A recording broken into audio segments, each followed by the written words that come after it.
नमस्कार और जय हिंद। Hello to my future bureaucrats, कैसे हैं आप सब? आरएएस का एग्जाम बहुत नजदीक आ गया है और मुझे आशा है कि आपकी तैयारी बहुत अच्छे से और सिंसियरली चल रही होगी।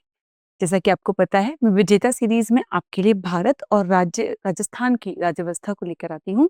और आज फिर से हम आपके साथ लेके आए हैं एक इतना इम्पोर्टेंट टॉपिक, तो आरएएस के पर्सपेक्टिव से काफी इम्पोर्टेंट है। किसी भी पीसी एग्जाम को अगर आप दे रहे हैं तो इस पर्टिकुलर टॉपिक से आपको कई सवाल देखने के लिए मिल जाएंगे। हम बात कर रहे हैं भारतीय न्याय व्यवस्था की, यानी कि न्यायपालिका की, जिसमें बहुत सारी चीजें आती हैं। जिसमें अगर हम डिस्ट्रिक्ट से स्टार्ट करें तो डिस्ट्रिक्ट में स्टार्टिंग से डिस्ट्रिक्ट कोर्ट्स आते हैं, फिर अगर हम स्टेट की बात करते हैं तो हाई कोर्ट्स आते हैं, और फिर आपका सर्वोच्च न्यायालय यानी कि सुप्रीम कोर्ट आता है। देखिए, सिर्फ जुडिशरी सिस्टम जो होता है उसका एक फिक्स पैटर्न होता है हमारे संविधान के हिसाब से। कई सारी चीजें होती हैं जो हमारे न्यायपालिका को या हमारी न्याय व्यवस्था को चलाती हैं, रन करती हैं। उनके कुछ इंपॉर्टेंट आर्टिकल्स होते हैं जो हमारे संविधान में मेंशन्ड है। कुछ इंपॉर्टेंट टर्म्स होते हैं या टर्मिनोलॉजीज होती हैं, जिस तरीके से जुडिशियल एक्टिविज्म क्या होता है, जुडिशियल रिव्यू क्या होता है, पीआईएल क्या होती है, हम सब कुछ पढ़ेंगे। आपको मैं लास्ट में एक बहुत इम्पोर्टेंट अपडेट जो है सुप्रीम कोर्ट के जजेस के नंबर से रिलेटेड जो अभी बिल प्रेजेंट किया गया है उसके बारे में भी आपको अपडेट दूंगी। ठीक है, चलिए स्टार्ट करते हैं। हम क्या स्टार्ट करेंगे? भारतीय न्यायपालिका। तो जब हम भारतीय न्यायपालिका की बात करते हैं तो भारतीय न्यायपालिका किस तरीके की होती है? जो हमारा जुडिशियल सिस्टम है, यानी कि हमारा जो न्यायपालिका का सिस्टम है, वो एक इंटीग्रेटेड सिस्टम। इंटीग्रेटेड सिस्टम क्या होता है? जो एक दूसरे में जुड़ा हुआ है, एक दूसरे के जो काम है उनको देखता है, एक दूसरे से पृथक नहीं है, अलग नहीं है। उसको हम क्या कहते हैं? इंटीग्रेटेड सिस्टम कहते हैं। ये किससे अलग है, किससे भिन्न है? तो जो अमेरिका में अगर आप देखते हो, अमेरिका के जुडिशियल सिस्टम के बारे में अगर आप जानते हो तो आपको मालूम होगा कि जो अमेरिका का न्यायपालिका का जो सिस्टम है, वो स्टेट और वहाँ के जो इलाके हैं उनके लिए डिफरेंट होता है, एक दूसरे से अलग होकर, भिन्न होकर काम करता है। हम क्या कोशिश करते हैं कि हमारा जो फेडरल प्लस यूनिटरी सिस्टम है वो साथ में सम्मिलित होकर काम करे। कुछ चीज़ों में हमको देखने को मिलता है कि हमारी जो जुडिशरी है वो इंटीग्रेटेड है। कुछ मामलों में हमको देखने के लिए मिलता है कि हमारी जो जुडिशरी है वो इंडिपेंडेंट है। तो इसलिए जब कोई भी एक चीज़ एक दूसरे पे हावी नहीं है और ऑलमोस्ट समांतर एक दूसरे के चल रही है, तो उस सिस्टम को हम क्या कहते हैं? क्वासी फेडरल कहते हैं।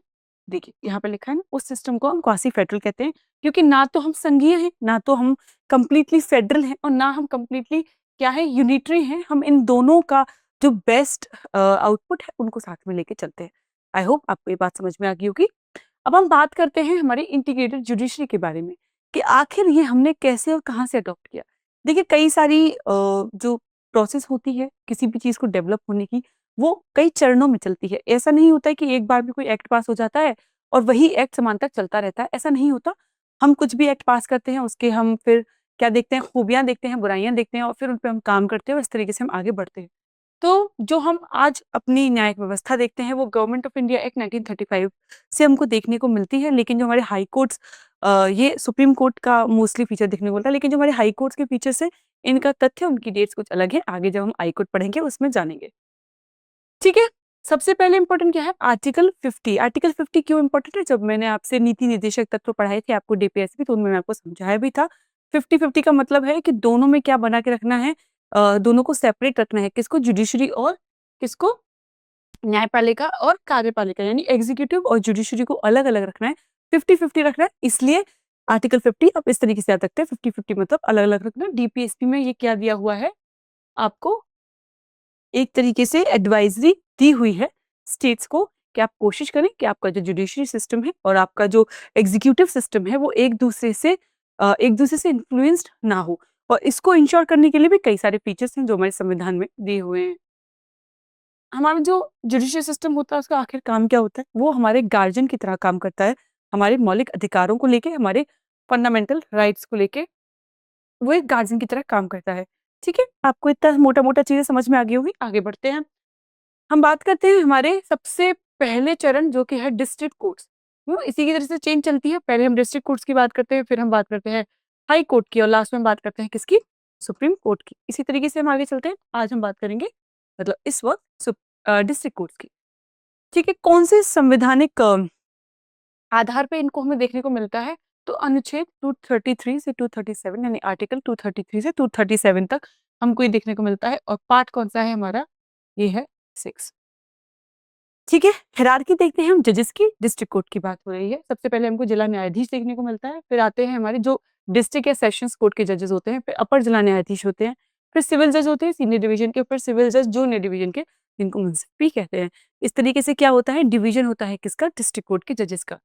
नियुक्ति की बात करें यानी अपॉइंटमेंट की, कहाँ गिवन है 233 में। जिला न्यायाधीश को कौन अपॉइंट करता है, राज्यपाल करता है। ये आपके लिए इंपॉर्टेंट है।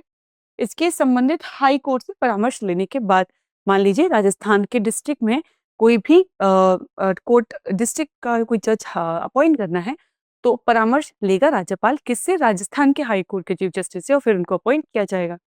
योग्यता क्या होनी चाहिए, 7 वर्ष के अधिवक्ता रहे हों और हाई कोर्ट अनुशंसा या पहले से न्यायिक सेवा में हो। ठीक है, भर्ती किस तरीके में देखने को मिलती है, राज्य पीएससी द्वारा होती है या हाई कोर्ट मिलकर करते हैं। ठीक है, नियंत्रण आर्टिकल 235 में प्रशासनिक नियंत्रण, पोस्टिंग और प्रमोशंस लेवल कौन डिसाइड करता है, आपका हाई कोर्ट। इसमें स्टेट का कोई भी इंटरफेरेंस नहीं होता है। ठीक है, बात करते हैं लोक अदालत। आपने कई बार सुना होगा इस टर्म का नाम, लोक अदालत लगती है। लोक अदालत में जाइए, आपको अगर आपके चालान हो तो लोक अदालत का फॉर्मेशन होता है। क्या होता है, वो एक डेट डिसाइड करते हैं ताकि सब लोग आएं और एक ही दिन किसी चीज की मैसिव किसी पर्टिकुलर इशू के ऊपर लोक अदालत लगाई जाती है और वहां पे उसको रिजोल्व किया जाता है। लीगल सर्विसेज अथॉरिटीज एक्ट 1987 के तहत वैकल्पिक विवाद निवारण यानी एडीआर व्यवस्था जो होती है आपकी, उसके लिए लगाया जाता है। ग्राम न्यायालय एक्ट 2008 में ग्रामीण स्तर पर सुलभ न्याय हेतु, यानी कि आपको जो न्याय व्यवस्था है उससे जो न्याय है आप तक बहुत आसानी से पहुंचे, इसलिए लोक अदालत लगाई जाती है।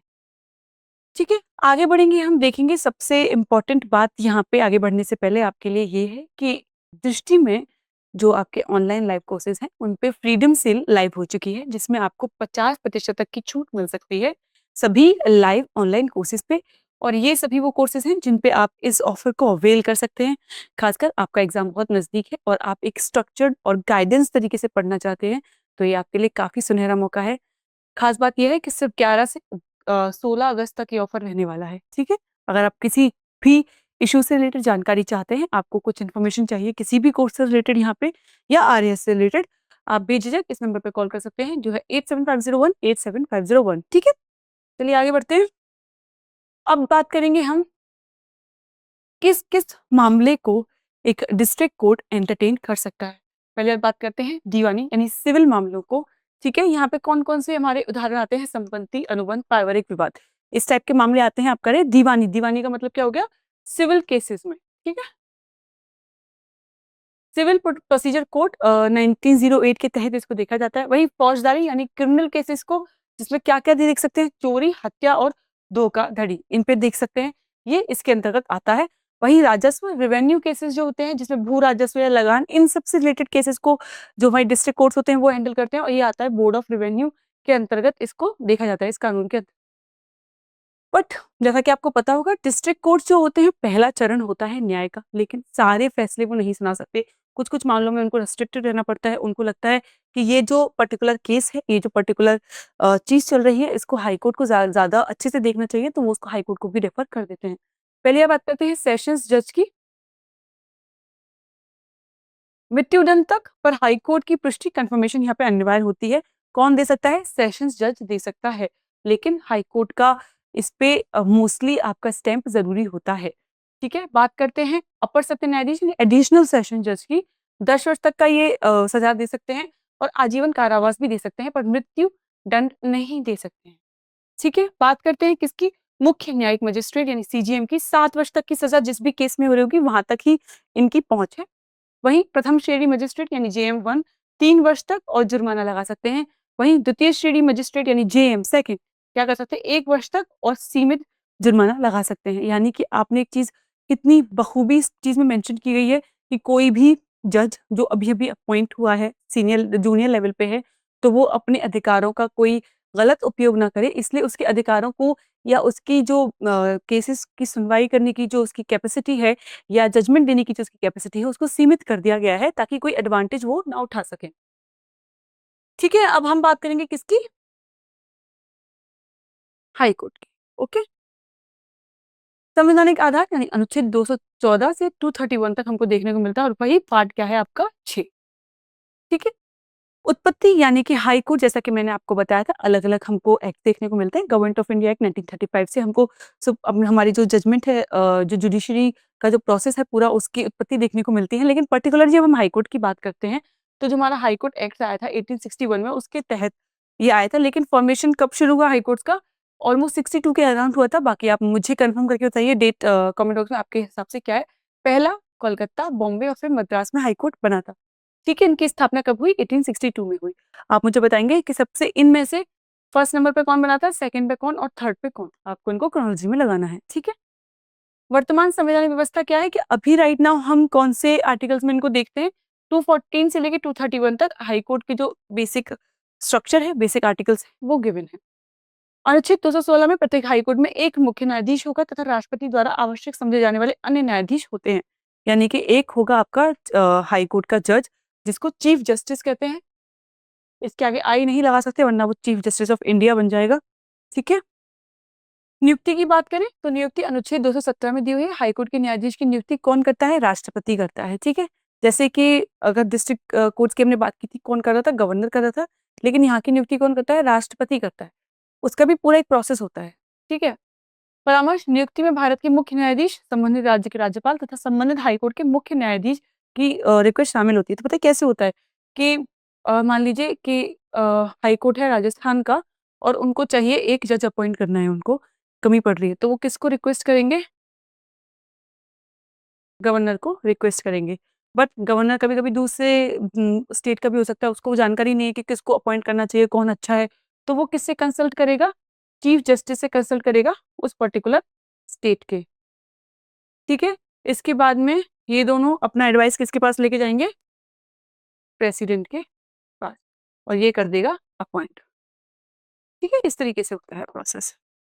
कॉलोनियल सिस्टम, जो कॉलेजियन शब्द है, वो सबसे खास बात ये है कि हमको हमारे जो संविधान में है उसमें उल्लिखित नहीं है, दिया हुआ नहीं है, बट हम इसको फॉलो करते हैं। हाईकोर्ट जजों की नियुक्ति की वर्तमान कॉलोनियल व्यवस्था जजेस केसेस के माध्यम से विकसित हुई है, यानी जजेस केसेस जो आते हैं उनके माध्यम से हम इसको करते हैं। योग्यता क्या होनी चाहिए? 10 वर्ष न्यायिक पद पे होना चाहिए या फिर 10 वर्ष से अधिवक्ता होना चाहिए। कब रिटायर होते हैं? एज क्या है? 62, जो कि अलग है किससे? सुप्रीम कोर्ट की रिटायरमेंट एज से, जो हम आगे पढ़ेंगे। बट मैं यहाँ पे आपको बता देती हूँ ताकि आपको माइंड में चीज़ स्टक रहे कि दोनों चीज़ें डिफरेंट है। ठीक है? शपथ की बात करें तो 219 में हमको इनकी क्या ओथ देखने को मिलती है। राज्यपाल अथवा उसके द्वारा नियुक्त व्यक्ति इनको शपथ दिला सकता है। ये सवाल अक्सर आता है, पूछा जाता है, क्या तो राज्यपाल ही दिला सकता है या राज्यपाल किसी को नियुक्त भी कर सकता है। तो राज्यपाल नियुक्त भी कर सकता है किसी को, बाकी जो आपका गवर्नर होता है ओथ दिलाता है। हटाता कौन है? हटाते हैं हमारे ये सुप्रीम कोर्ट, जैसे कि जज हटाए जाते हैं उसी तरीके से इनको हटाया जाता है। आधार क्या होता है? सिद्ध कदाचार या अक्षमता अगर उन्होंने दिखाई है, तो उसके बेसिस पे इनको हटाया जाता है और इन आर्टिकल्स में ये मेंशन है। अगर इनको एक जगह से दूसरी जगह शिफ्ट करना है तो आर्टिकल 222 में है, और कौन कर सकता है? राष्ट्रपति, भारत के मुख्य न्यायाधीश से परम यानी सीजीआई से कंसल्ट करने के बाद। ठीक है, आगे बढ़ते हैं और अब हम पढ़ेंगे किसके बारे में? इनके ज्यूरिडिक्शन के बारे में, कि जो हाई कोर्ट होता है उसका ज्यूरिडिक्शन कहाँ तक फैला होता है और कहाँ तक सीमित होता है, कौन से डिसीजंस होते हैं जो वो ले सकते हैं, कहाँ पे वो डिसीजंस नहीं ले सकते। तो इनके ओरिजिनल ज्यूरिडिक्शन की बात करें, यानी मूल अधिकार, यानी कि बेसिक इनका कहाँ तक फैला हुआ है, तो चुनाव की याचिकाएं, कुछ कंपनी कानून के मामले, वैवाहिक एडमिनिस्ट्रेटिव कंटेम्प्ट के मामले, इसमें भी स्पेसिफिकेशन होते हैं कि कुछ स्पेशल हाई कोर्ट्स हैं जिनको और एक्स्ट्रा पावर्स दी हुई हैं। आप मुझे कमेंट सेक्शन में बताएंगे पता करके कि वो कौन से हैं। ठीक है, बात करें रिट की, तो ये सबसे खास बात है। यहाँ पे आपको मोस्टली जो आयोग होते हैं वो फंसाते हैं, क्योंकि जो हाई कोर्ट के रिट का दायरा है वो बड़ा है। ठीक है, एससी से यानी सुप्रीम कोर्ट से भी व्यापक है, बड़ा दायरा है। ठीक है, मौलिक अधिकार पे भी हम लोग रिट इशू कर सकते हैं और किसी अन्य उद्देश्य यानी एनी अदर पर्पस के लिए भी इशू कर सकते हैं। लेकिन सुप्रीम कोर्ट सिर्फ किस पे कर सकता है? आपके मौलिक अधिकारों का अगर हनन हो रहा हो तो सिर्फ उसी पे भी रिट इशू कर सकता है। इसलिए हाई कोर्ट के जो रिट का दायरा है वो क्या होता है? बड़ा होता है सुप्रीम कोर्ट से। आपको इस तरीके से इसको याद रख सकते हैं। आगे बात करते हैं पीसीएस क्षेत्राधिकार की, यानी दीवानी यानी सिविल राइट्स और फौजदारी यानी कि क्रिमिनल जो मैटर्स होते हैं, दोनों में जिला अदालतों से अपील की जाती है। वहीं बात करें पर्यवेक्षण शक्ति की, तो ये आर्टिकल 227 में हमको गिवन है और यहाँ पे अपने क्षेत्र के सभी अधीनस्थ न्यायालयों और अधिकरणों पर सैन्य न्यायालय छोड़कर ये यहाँ पे जो इनकी शक्ति है वो देखी जा सकती है। बात करते हैं जुडिशियल रिव्यू की। हाई कोर्ट के जुडिशियल रिव्यू की बात कर रहे हैं हम। कानूनों की जो संवैधानिकता है उसको जांचना, ये किसका काम हो सकता है? हाई कोर्ट का भी हो सकता है। तो हाई कोर्ट भी होते हैं, वो रिव्यू कर सकते हैं, और सुप्रीम कोर्ट तो करते ही हैं। कोर्ट ऑफ रिकॉर्ड होते हैं, 215 में गिवन है, और कंटेम्प्ट की शक्ति यहाँ पे होती है, यानी कि कोई अवहेलना करता है हाई कोर्ट की तो कंटेम्प्ट इशू किया जाता है। हाई कोर्ट के पास ये पावर होती है। हाई कोर्ट किसी भी अधीनस्थ न्यायालय के मामले को स्वयं सुनने के लिए वापस मंगा सकते हैं, यानी ट्रांसफर या विथड्रॉ की पावर्स हमारे हाई कोर्ट के पास होती हैं। ठीक है, यहाँ पे कुछ डिफरेंट आपको देखने को मिला होगा जो कि डिस्ट्रिक्ट कोर्ट्स के पास नहीं होता है। आगे जब हम सुप्रीम कोर्ट पढ़ेंगे तो आपको वहां पे कुछ ऐसी चीजें देखने को मिलेंगी जो हाई कोर्ट के पास नहीं होती हैं। जैसे जैसे आपकी न्यायपालिका और या इसमें हम आगे बढ़ते हैं तो हमको देखने को मिलता है कि आपका जो जजमेंट का दायरा है वो बढ़ता जाता है एक्सपीरियंस के साथ। हाई कोर्ट ट्रिविया अगर हम देखें तो कुल 25 हाई कोर्ट हमारे पास हाल फिलहाल में है। सबसे नया कौन सा बना है? आंध्र प्रदेश व तेलंगाना का हाई कोर्ट बना है। ठीक है, ये बेसिक बहुत रॉ फैक्ट्स हैं जो आपको पता होने चाहिए। सबसे पुराना कौन सा है? हमारा कलकत्ता का है। देखिए यहाँ पे आंसर गिवन है 1862 में। एक्ट का पास हुआ था 1861 में।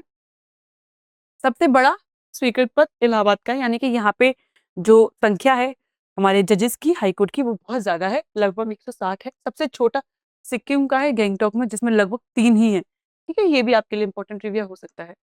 एक से अधिक जो राज्य हैं जिनमें जो हाई कोर्ट है वो कॉमन है, वो कौन कौन से हैं? कुल 6 हैं। कौन कौन है?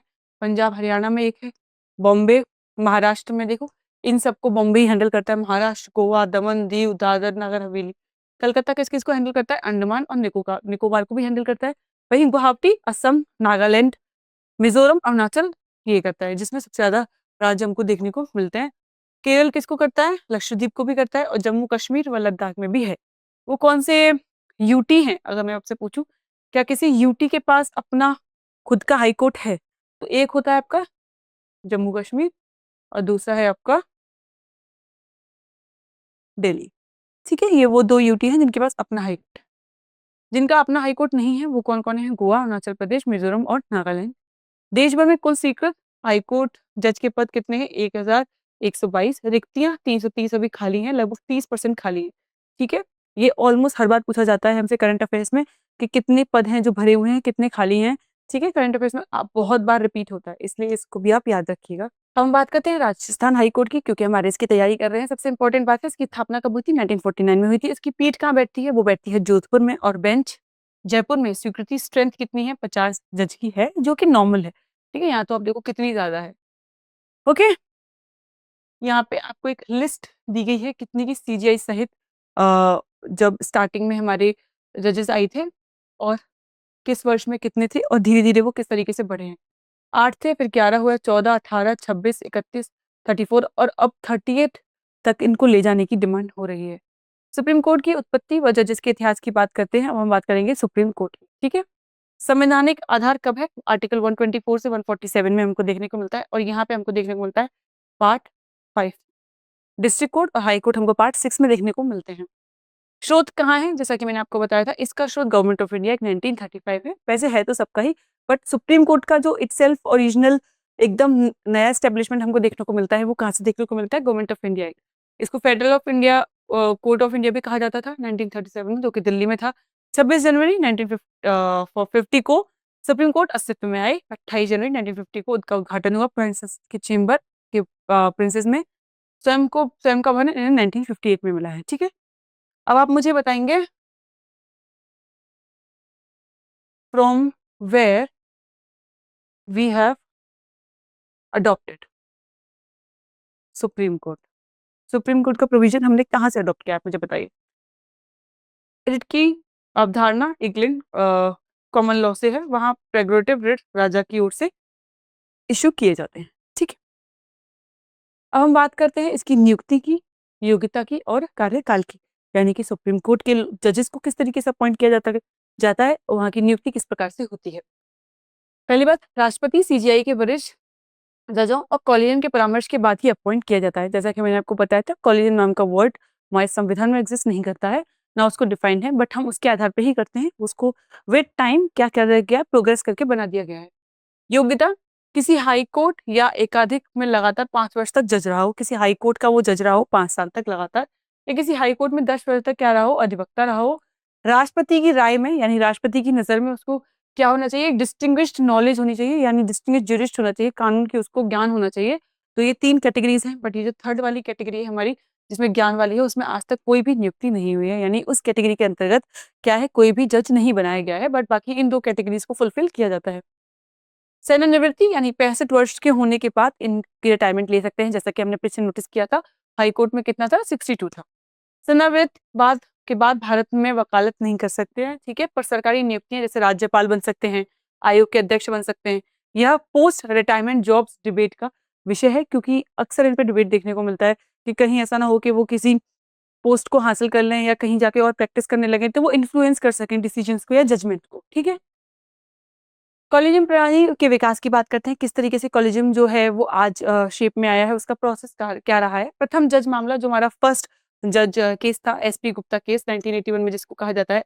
एग्जीक्यूटिव की प्रधानता जिसमें देखी गई थी, राष्ट्रपति की सलाह पर सीजीआई की राय बाध्यकारी नहीं है, ये फैसला उन्होंने दिया था। वहीं जब हम सेकंड जजेस केस की बात करते हैं 1993 में, तो न्यायपालिका की प्रधानता देखी गई थी और सीजीआई की राय बहुमत होनी चाहिए कि ये और बाध्यकारी होगी, यानी कि बाइंडिंग होगी। ये कब हुआ था? सेकंड जजेस केस से। वहीं आपका तृतीय जज केस जो कब आया था? 1998 में आया था, जिसमें कॉलेजियम को सीजीआई, मतलब कॉलेजियम और जो सीजीआई होगा प्लस 4 वरिष्ठतम जज होंगे उसमें, ठीक है? इसका रूप दिया गया। आज तक यही लागू है, इसी को हम फॉलो करते हैं। एनजीएसी केस आया था 2015 में, काफी आपने चर्चा में रहा होगा, शायद आपको पता हो, जिसमें 99th जो हमारा संविधान, यानी जो हमारा कॉन्स्टिट्यूशन अमेंडमेंट एक्ट है अपॉइंटमेंट कमीशन का, तो सुप्रीम कोर्ट के कोर्ट ने मूल ढांचे के विरुद्ध बताकर असंवैधानिक घोषित कर दिया था। एनजीएसी का जो एक्ट आया था, जिसमें ये कहा गया था कि एक प्रोसेस यानी कमेटी बनाई जाएगी, जिसके आधार पर सुप्रीम कोर्ट के जजेस को अपॉइंट किया जाएगा। लेकिन सुप्रीम कोर्ट ने कहा कि अगर लेजिस्लेचर इसमें इंटरफेयर करेगा तो इससे क्या हो सकता है, बेसिक ढांचा बिगड़ जाएगा, इसलिए उन्होंने इसको असंवैधानिक बता दिया। बात करते हैं महाभियोग की, यानी कि इम्पीचमेंट की। सुप्रीम कोर्ट के जजेस को हटाया कैसे जा सकता है? अब इतनी पावरफुल पोजीशन है, तो उसको हटाया कैसे जा सकता है? क्या क्या तरीका होता है?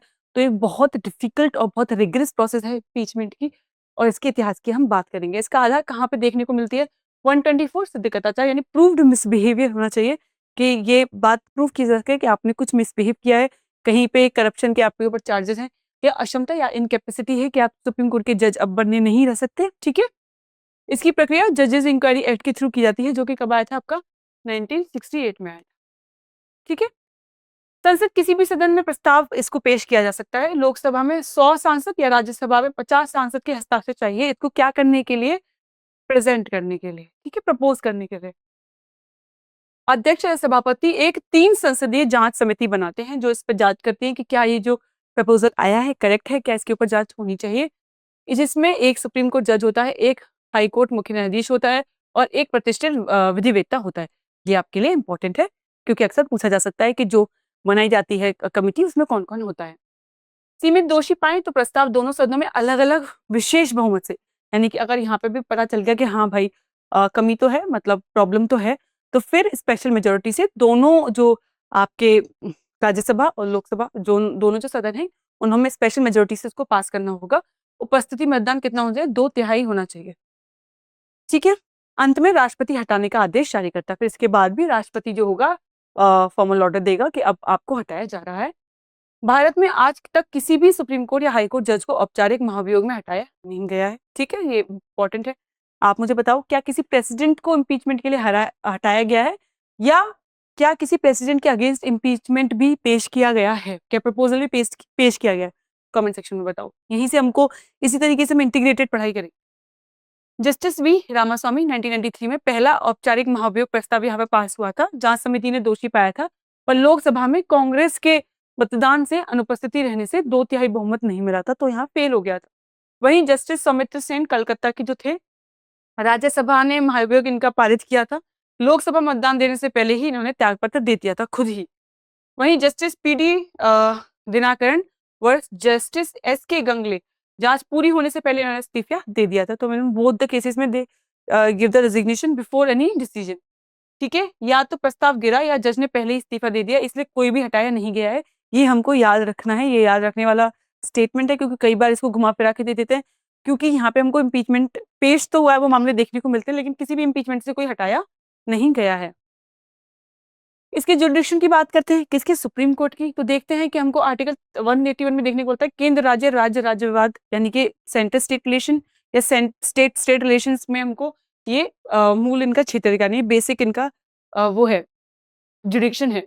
रिट क्षेत्राधिकार, जैसा कि मैंने आपको बताया था, सिर्फ फंडामेंटल राइट्स अगर आपके वायलेट हो रहे हैं तो ये इश्यू कर सकते हैं। संवैधानिक, दीवानी, फौजदारी अपील अगर है, और विशेष अनुमति याचिका यानी एसएलपी जो हमारे आर्टिकल 136 के अंदर आती है, किसी भी अदालत अधिकरण के निर्णय के विरुद्ध ये पेश कर सकते हैं, सिर्फ बेसिक जो आपके फौज के आर्मी कोर्ट्स होते हैं उनको छोड़ के। परमार्श दात्री क्षेत्राधिकार यानी आर्टिकल 143 के अंदर राष्ट्रपति कानूनी तथ्यात्मक प्रश्न का राय मांग सकते हैं, राय बाध्यकारी नहीं होती है, यानी कि राष्ट्रपति बेसिकली इनसे किसी भी इंपॉर्टेंट मैटर के ऊपर क्या मांग सकते हैं? राय मांग सकते हैं। ठीक है, कोर्ट ऑफ रिकॉर्ड इनको कहा जाता है।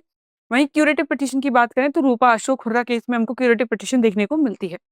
ठीक है, 142 के अंतर्गत कंप्लीट जस्टिस यहाँ पे हमको देखने को मिलती है कि सुप्रीम कोर्ट किसी भी मामले में पूर्ण न्याय के लिए कोई भी आदेश पारित कर सकता है। इस शक्ति से भोपाल गैस त्रासदी, मुआवजा, अयोध्या भूमि विवाद जैसे फैसले संभव हुए हैं। ठीक है, कंप्लीट जस्टिस का जो कॉन्सेप्ट है हमको कहाँ देखने को मिलता है? सुप्रीम कोर्ट में देखने को मिलता है। ये है आपके लिए एक बहुत इंपॉर्टेंट स्लाइड, यहाँ पे मैंने रेट्स लिखी हुई हैं, आप स्क्रीनशॉट ले लीजिए। मैं ऑलरेडी आपको जब मैंने फंडामेंटल राइट्स पढ़ाए थे तो मैं आपको रेट्स पढ़ा चुकी हूँ, बाकी फिर भी यहाँ पे मेंशन है। पीडीएफ आपको टेलीग्राम चैनल पे मिल जाएगी। बात करते हैं जुडिशियल रिव्यू की। जैसा कि मैंने आपको बताया, सुप्रीम कोर्ट, हाई कोर्ट और डिस्ट्रिक्ट कोर्ट के अलावा भी बहुत सारे फैक्ट्स होते हैं जो हमारी जुडिशरी को संभव जुडिशरी यानी न्याय या लॉ को संभव बनाते हैं ऑन ग्राउंड, ताकि वो जो कंप्लीट जस्टिस का जो कॉन्सेप्ट है वो एग्जिस्ट करे और न्याय जो है वो आम जनता तक पहुंचे। तो उसमें से पहला एक क्या है? जुडिशियल रिव्यू है। इसका मतलब क्या होता है? विधायिका या कानून व कार्यपालिका यानी कि जो एग्जीक्यूटिव होती है वह संवैधानिकता जांचने की शक्ति असंवैधानिक होने पर अल्ट्रा वायरस घोषित करने या निरस्त करना, ये किसके अंदर आता है? जुडिशियल रिव्यू के अंदर आता है। यानी कि ये नापना कि जो भी लॉ लाया जा रहा है, जैसे कि मैंने आपको एनजीसी के बारे में बताया था पिछली बार में, तो अगर सुप्रीम कोर्ट को लगता है कि ये जो है वो विरुद्ध है किसके? मूल ढांचे के, बेसिक जो हमारा कॉन्सेप्ट है, डॉक्ट्राइन है, उसके अगेंस्ट है, तो जुडिशियल रिव्यू के अंतर्गत उसको अनकॉन्स्टिट्यूशनल करार कर दिया जाता है। संविधान में सीधे जुडिशियल रिव्यू जैसा शब्द एक्सिस्ट नहीं करता है क्योंकि उनको जरूरत नहीं लगी थी। ये इंटरप्रिटेशन है किसका? हमारे सुप्रीम कोर्ट का। पर शक्ति किसमें से दी हुई? 13, 32, 31 इन सब आर्टिकल्स में हमको ये पावर दिखने को मिलती है सुप्रीम कोर्ट की तरफ कि वो एक तरीके से जुडिशियल रिव्यू जैसा क्या लगता है फैसला ले सकते हैं, बट जुडिशियल रिव्यू जैसा शब्द हमको देखने को नहीं मिलता है। मारबरी बनाम मेडिसिन जो केस है 1803 में जो यूएसए में हुआ था, वहां पे हमको इसकी बेसिक उत्पत्ति देखने को मिलती है, यानी कि जुडिशियल रिव्यू का जो फर्स्ट कॉन्सेप्ट ऑन ग्राउंड हमको देखने को मिलता है यूएसए में देखने को मिलता है। अमेरिकी सुप्रीम कोर्ट ने स्वयं यह शक्ति उन्होंने अर्जित कर ली थी, यानी एज्यूम कर ली थी, किसने? यूएसए ने। बट हमको इंडिया में जो ये शक्ति है इन आर्टिकल्स में देखने को मिलती है। ठीक है, लिखी हुई है, शब्द हमको देखने को नहीं मिलता है। भारत बनाम अमेरिका की अगर हम तुलना करें तो अमेरिका में judicial review due process of law सिद्धांत पर आधारित है, यानी कि ड्यू प्रोसेस ऑफ लॉ क्या होता है ये भी मैं आपको समझा चुकी हूँ जब हमने पढ़ा था क्या? Fundamental rights. अगर आपको नहीं पता है इन दोनों का डिफरेंस तो आप जाके वो वीडियो देख सकते हैं। वैसे भी फंडामेंटल राइट्स आपके लिए काफी इंपॉर्टेंट कॉन्सेप्ट है। वहीं पे कानून की प्रक्रिया व औचित्य दोनों जान सकते हैं। भारत में ये प्रोसेस एस्टेब्लिश्ड बाय लॉ को फॉलो करता है। इन दोनों के बीच का अंतर बहुत इंपॉर्टेंट है। यहाँ पे आपको आयोग कई सवाल पूछता है। ठीक है, यहाँ पे हमको इस केस यानी मेनका गांधी केस से हमको इसकी वैधता देखने को मिलती है। ठीक है, चलिए आगे बढ़ते हैं। और ये है आपके लिए लैंडमार्क केसेस या टाइमलाइन की एक बहुत अच्छी और इम्पोर्टेंट इन्फॉर्मेशन, जिसमें हमको गोलकनाथ केस और उसके साल और उसका क्या इंपॉर्टेंस रहा है। संसद मौलिक अधिकारों का संशोधन नहीं कर सकती। ठीक है, बाद में इसको पलट दिया गया था गोलकनाथ केस में। तो ये पूरे इसकी चार्ट है, आप स्क्रीनशॉट ले सकते हैं या पीडीएफ भी डाउनलोड कर सकते हैं टेलीग्राम चैनल से। आप कमेंट कर दीजिएगा लिंक और आपको लिंक मिल जाएगी। ठीक है, मैंने सब ऐड कर दिया है। फिर भी आपको और ऐड कर दी है इन्फॉर्मेशन इस इन पूरे कॉन्सेप्ट से भी जो अलग है, बट फिर भी जो इंपॉर्टेंट ट्रिविया है ऐड कर दिया ताकि आपको आसानी हो, सब चीज़ एक जगह मिल जाए। ठीक है, बात करते हैं जैसे कि मैंने आपको बताया भारत बनाम यूएसए में काफी डिबेट होती है हमारे सुप्रीम कोर्ट को लेके। तो अगर संरचना की बात करें तो जैसे कि मैंने आपको बताया था हम इंटीग्रेटेड फॉलो करते हैं और इनके यहाँ पे डुअल स्ट्रक्चर देखने को मिलता है। वहीं जुडिशियल रिव्यू की बात करें तो यहाँ पे स्पष्ट लिखित है इन आर्टिकल्स में। ठीक है, इनका आधार लिखित है बेसिकली, और यहाँ पे इन्होंने इसको क्या किया है? अज्यूम किया है। वहीं प्रोसीजर स्टेब्लिश बाय लॉ को फॉलो करते हैं और ये किसको फॉलो करते हैं? ड्यू प्रोसेस ऑफ लॉ को। अब बात करेंगे जुडिशियल एक्टिविज्म की। जुडिशियल एक्टिविज्म क्या होता है? उस शक्ति की सक्रिय व्यवस्थित प्रयोग करने की प्रवृत्ति या एटीट्यूड को हम जुडिशियल एक्टिविज्म कहते हैं। यानी जुडिशियल रिव्यू जब आपने किया तो जो माइंडसेट आप फॉलो कर रहे हैं, जो प्रक्रिया आप फॉलो कर रहे हैं ना, जिस तरीके से आप चला रहे हैं चीज़ों को, उसको हम जुडिशियल एक्टिविज़्म कहते हैं। जुडिशियल एक्टिविज़्म क्या होता है? एक्टिवली पार्टिसिपेट करना उन चीज़ों में भी जिन चीज़ों के केस नहीं चल रहे हैं, ठीक है? जैसे मान लीजिए कोई कहीं बहुत बड़ी घटना हो जाती है और सुप्रीम कोर्ट आगे जाके खुद से एक स्टेप लेता है, कहता है कि इस चीज़ को इस तरीके से जाँच की जाए इसमें, जैसे कि जो हमको डॉग्स का मामला देखने को मिला था, वो एक्टिविज़्म का पार्ट होता है। वहीं पीआईएल क्या होती है? पब्लिक इंटरेस्ट लिटिगेशन, जिसे जनहित याचिका भी कहते हैं। ये भी आपके लिए इम्पोर्टेंट है। सार्वजनिक हित में वंचित वर्गों के अधिकारों की रक्षा करना इसके अंतर्गत आता है। वहीं इस याचिका में दायर करने वाले व्यक्ति स्वयं पीड़ित नहीं हो, ऐसा आवश्यक नहीं है। यानी कि मान लीजिए आप किसी को जानते हैं जो कहीं कोई सी बहुत इम्पोर्टेंट या गंभीर समस्या से जूझ रहा है, या कभी कम्युनिटी के लोग हैं जो बहुत गंभीर समस्या से जूझ रहे हैं, तो आप भी इनिशिएटिव ले सकते हैं पीआईएल दायर करने का, ठीक है? लोकस स्टैंडाई के नियम को पीआईएल ने अधिक उदार बनाया है। भारत में पीआईएल के विकास में न्यायमूर्ति पीएन भगवती जो हैं इसके पायनियर कहे जाते हैं, और वीआर कृष्ण अय्यर को महत्वपूर्ण भूमिका रही है। These are the people who are known as the pioneer of PIL. PIL के माध्यम से बंधुआ मजदूरी, जेल सुधार, पर्यावरण, महिला अधिकार जैसे जो मुद्दे हैं, इन पे लोगों ने मेजरली पीआईएल दायर की है, इन जैसे मामलों पे की जाती है, ठीक है? अब ये लास्ट में आपके लिए जो इन्फॉर्मेशन जिसकी मैं बात कर रही थी कि एक सुप्रीम कोर्ट का जजेस की संख्या बढ़ाने का जो बिल है वो पार्लियामेंट में पेश किया गया है। ऐसा मनी बिल उसको पेश किया गया है। सबसे कंट्रोवर्शियल यही रहा था। 5 मई 2026 अध्यादेश 16 मई 2026 लोकसभा में पेश हुआ था 20 जुलाई 2026 को कानून मंत्री अर्जुन राम मेघवाल द्वारा। ठीक है, मेजरली इसमें जो इम्पोर्टेंट इन्फॉर्मेशन है वो यहाँ पे गिवन है, जिसमें यही बताया गया है कि अभी हम जजेस की संख्या बढ़ाने की डिमांड कर रहे हैं। ठीक है, अब बात करते हैं हम किसकी, हमारे राजस्थान हाई कोर्ट की, जिसके बारे में हम बेसिकली इसका एग्जाम देना चाहते हैं राजस्थान। तो हाई कोर्ट का ट्रिविया मोस्टली पूछा जाता है, जैसा कि मैंने आपको बताया था। तो प्रमुख अभी हमारा राजस्थान हाई कोर्ट किस लिए न्यूज में रहा है, कौन से इंपॉर्टेंट केसेस हैं जो राजस्थान हाई कोर्ट से हमको देखने को मिलते हैं। जोधपुर में मुख्य पीठ है, जैसा कि मैंने आपको बताया था। ठीक है, वहीं पर डिजिटल प्रतिबंध उल्लंघन व फर्जी बैंक खातों पर तुरंत रिकॉल का आदेश उन्होंने दिया है। कुंभलगढ़ जो किला जो केस रहा था, उसमें पुरातत्व स्थल के निकट पुराने निवासियों को शर्तों सहित मरम्मत निर्माण में छूट देने की बात यहाँ पे कही गई थी। अडॉप्शन केस में हमको राजस्थान हाईकोर्ट देखने को मिलता है, वहीं सिंथेटिक दूध मामले में देखने को मिलता है। तो ये थोड़े छोटे मोटे केस हैं। संख्या कितनी थी? 50 थी, हमने पिछले देख लिया था। ठीक है, अब आप मुझे कमेंट सेक्शन में बताएंगे, जैसा कि मैंने आपसे पूछा था कि फर्स्ट हाई कोर्ट कौन है, सेकंड नंबर पे कौन बना, और थर्ड हाई कोर्ट कौन सा एस्टेब्लिश हुआ था। ये है आपका लास्ट का एमसीक्यू, जिसका जवाब आपको कमेंट सेक्शन में देना है। ठीक है, हमने पूरी जुडिशरी को कवर करने की कोशिश की है। पूरे इंपॉर्टेंट आर्टिकल्स, अपॉइंटमेंट्स, रेजिग्नेशंस किसको देते हैं, कौन उनको हटा सकता है, सब कुछ कवर किया है। जुडिशियल एक्टिविज्म और जुडिशियल रिव्यू के बारे में बात की है। आगे विजेता सीरीज में इस तरीके से मैं राजस्व व्यवस्था के ऊपर जो आरएएस के पॉइंट ऑफ व्यू से आपके लिए इंपॉर्टेंट क्लासेस हैं उनको लाती रहूंगी। इसी तरह दृष्टि आरएएस चैनल के साथ जुड़े रहिए और अपनी अच्छी और संपूर्ण तैयारी करते रहिए। धन्यवाद। अब एग्जाम की तैयारी को और बेहतर करने के लिए हमारे चैनल को लाइक, शेयर और सब्सक्राइब करना ना भूलें।